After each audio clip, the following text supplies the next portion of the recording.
News Bangla শক্তি সম্মান 2025 news বাংলার দর্শকদের জানাই দীপাবলির আন্তরিক প্রীতি শুভেচ্ছা এবং অভিনন্দন।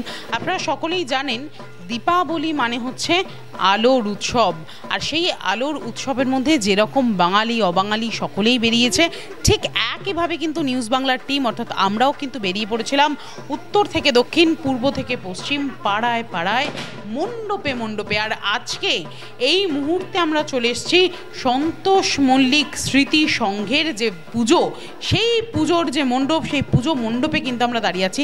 অন্নদাতা অর্থাৎ যারা আমাদের মুখে অন্ন তুলে দেন, যাদের জন্য আমাদের মুখে দুবেলা অন্ন ওঠে, তাদের নিয়েই কিন্তু এবারে থিম। মানে একেবারে বাইরেই আমি দেখেছি যে একজন কৃষকের হাতে অনেক প্রচুর পরিমাণে ধান রয়েছে, এরকম একটা স্ট্যাচু দিয়ে। আর মণ্ডপের ভিতরে কিন্তু আরেকটু ঢুকলে আপনি দেখতে পাবেন কৃষকদের বিভিন্ন মাঠে কাটানো যে সময়গুলো, সেই চিত্রগুলো নিয়ে কিন্তু তৈরি হয়েছে। মানে কোথাও একজন কৃষক মাঠে যাচ্ছেন ফসল ফলানোর জন্য, ধান চাষের জন্য, আবার কোথাও বা ধান তুলছেন, কোথাও বা মাঠের বিভিন্ন কাজ, মানে কৃষি কাজের যে কর্মসূচিগুলো থাকে, যে কাজগুলো থাকে, সেইগুলো কিন্তু বিভিন্নভাবে করছেন। সেইটা দিয়েই কিন্তু মণ্ডপ সাজানো হয়েছে। আর এই মণ্ডপ যিনি সাজিয়েছেন প্রখ্যাত শিল্পী কৌশিক হরি, তার হাতেই কিন্তু এই মণ্ডপ সেজে উঠেছে। আর এইভাবে একেবারে মণ্ডপের সাথেই সাজুজ্য রেখে কিন্তু তৈরি হয়েছে দেবী প্রতিমা। সবথেকে বড় কথা হচ্ছে এখানকার যারা মেম্বাররা রয়েছেন, পুজো কমিটির যারা সদস্য রয়েছেন, তারা দেখুন আমার পিছনে কিন্তু একদম সবাই দাঁড়িয়ে রয়েছেন একসঙ্গে। মানে সবার চোখ এই প্রাইজের দিকে, এখনও কেন দিচ্ছে না, এখনও কেন দিচ্ছে না, এরকম একটা ব্যাপার আর কি। সবার চোখ এদিকে নেই, মানে আমি যে কি বলছি কি না বলছি তার দিকে নেই, প্রাইজের দিকে। কখন পাবেন? একটুখানি পরেই পাবেন, কিন্তু বিষয়টা হলো আমি যদি একটু না বলি তাহলে চলবে না, তাই একটু বলে নিচ্ছি। এই অন্নদাতার যে থিম, অন্নদাতার যে এত সুন্দর পরিবেশনা এনারা করেছেন, এত সুন্দরভাবে মণ্ডপকে সাজিয়েছেন, তাই জন্য কিন্তু এনারা পেয়ে যাচ্ছেন নিউজ বাংলা শক্তি সম্মান 2025-এর সেরা সেরা মণ্ডপ সজ্জা সম্মান। আপনাদের সম্মান আপনাদের হাতে, ধরে নিন।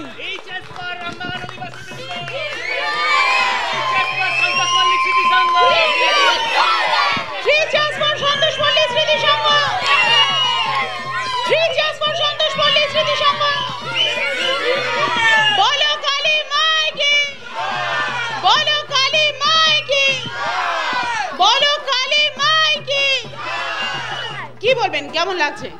অসাধারণ একটা অনুভূতি। মানে দীর্ঘদিন যাবৎ আমরা 56তম বছর এটা পদার্পণ করেছেন আমাদের যিনি শিল্পী আছেন কৌশিক হরি।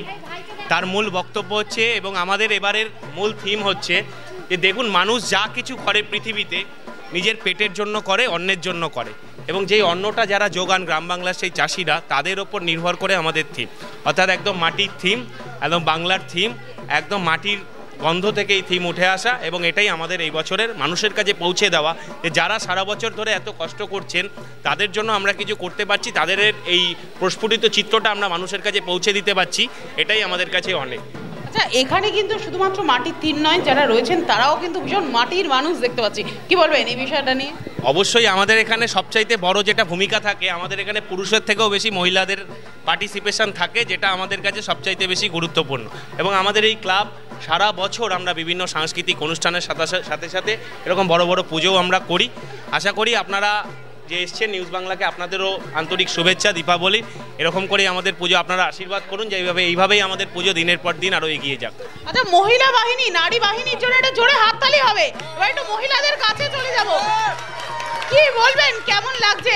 এত সুন্দর ভাবে আপনারা সাজিয়েছেন এই মণ্ডপকে, এবং আজকে কিন্তু একেবারে নিউজ বাংলার শক্তি সম্মানের তরফ থেকে সেরা সেরা মণ্ডপ সজ্জা সম্মান আপনারা পেয়ে গেছেন। কেমন লাগছে? মণ্ডপের সাথে সাথে কিন্তু আপনারাও বেশ একেবারে ম্যাচিং করে ড্রেস আপ করে এসছেন। কি বলবেন?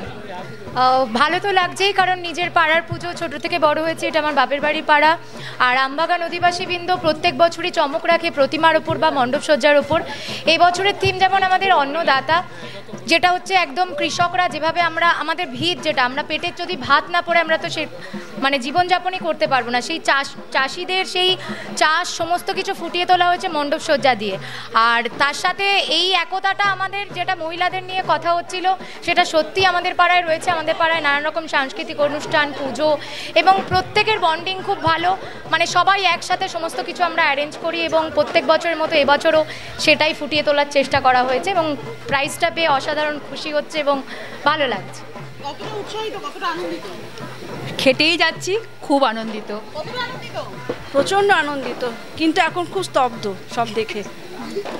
আপনাদের খুব ভালো, আমরা খুব এনজয় করি। এরপর নাচ হবে, ধনুচি নাচ হবে, পুজো হবে, আনন্দ হবে। আমাদের প্রেসিডেন্ট বাবা প্রেসিডেন্ট খুব ভালো লাগছে, নিজেদের পুজো নিজেরা করছি, ভালো তো লাগবেই। যে কোনো পুরস্কার বা সম্মান কিন্তু আগামী দিনে এগিয়ে চলার পথে মানুষকে উৎসাহিত করে, অনুপ্রাণিত করে। এই সম্মান আপনাদের কতটা উৎসাহিত করে? অনেকটাই উৎসাহিত করছে। আগামী দিনে এই জন্যই প্রাইজটা পেলাম জন্যই আগামী দিনে আরও যাতে ভালো হয় সেই চেষ্টা তো করবই অবশ্যই। জোরে হাততালি হবে একটা। কেমন লাগছে? খুব খুব ভালো, একেবারেই সবাই কিন্তু এখানকার দেখতেই পাচ্ছেন ভীষণ ভীষণ উৎসাহিত, খুশি এবং আনন্দিত। এই সন্তোষপল্লী স্মৃতি সংঘের যারা মেম্বাররা রয়েছেন তারা কিন্তু একদম সবাই মিলে একসাথে কাজ করছেন। হ্যাঁ, কি বলবেন? আমাদের পুজো কিন্তু আমাদের পাড়ার ছেলে মেয়ে বুড়ো কেউ বাদ যায় না, সবাই আমরা একসাথে পুজোটা করি। আমাদের কিন্তু কোনো মানে মহিলারা যেমন এগোই, ছেলেরাও তেমন এগোন, কাউকে ছাড়া কিন্তু আমাদের পুজো অসম্ভব। মানে এদের তো কোনো তুলনাই হবে না। মানে যারা আছে তাপ্পু মিমো এরা মানে জোর করে এবারে কালী পুজোটা করেছে, তো প্রত্যেকে না সবার আছে, আমাদের ছেলে মেয়ে কিন্তু উভয় মানে সবাই একসাথে। এবং বুড়োরা মানে 70 বছর হয়ে গেছে, উনি রোজ চাঁদা তুলতে বেরোন, মানে এটা আমাদের কাছে পরম প্রাপ্তি।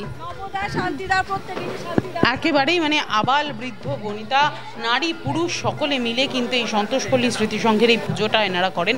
এই পুজো দিন দিন আরও বড় হয়ে উঠুক। একই সঙ্গে এখানকার যারা মেম্বার রয়েছেন, এটা একটা শুধুমাত্র মেম্বার বলবো না, মানে ক্লাব বা সদস্যদের ব্যাপার নয়, এটা কিন্তু পুরোটা একটা পরিবারের মতো।